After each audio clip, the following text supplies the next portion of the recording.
Hello guys, আসসালামু আলাইকুম। আপনারা সবাই কেমন আছেন? আশা করি সবাই ভালো আছেন। আমিও ভালো আছি। আজকে আমি নিয়ে এসেছি হাঁসের মাংসের রেসিপি। প্রথমে আমি একটা বাটি নিয়ে নিয়েছি। পেঁয়াজ, আদা, রসুন বাটা ব্লেন্ডার করে নিয়েছি। 2 চামচ মরিচের গুঁড়া, 1 চামচ লবণ, 2 চামচ মশলার গুঁড়া, 1 চামচ হলুদের গুঁড়া। ভালো করে এখন আমি মশলাগুলো মিশিয়ে নিব।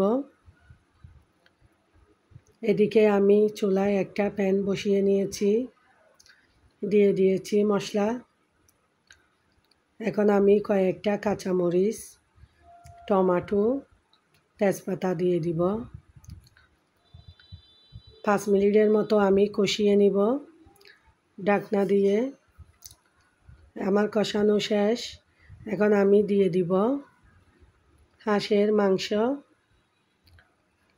কার কার পছন্দ হাঁসের মাংস আমাকে কমেন্টে জানাবেন। আমার তো অনেক পছন্দের একটা রেসিপি। এখন আমি 10 মিনিটের মতো ঢাকনা দিয়ে কষিয়ে নিব। এখানে কিন্তু আমি পানি অ্যাড করি নাই। 10 মিনিট পরে নেড়ে চেড়ে একটু পানি অ্যাড করে দিয়েছি। এখন আমি আরও 10 মিনিট কষিয়ে নিয়েছি। পানি অনেকটা শুকিয়ে এসেছে। আমি আর 5 মিনিট রেখে দিব চুলায়। বাস হয়ে গেছে আমার রেসিপি। আসসালামু আলাইকুম।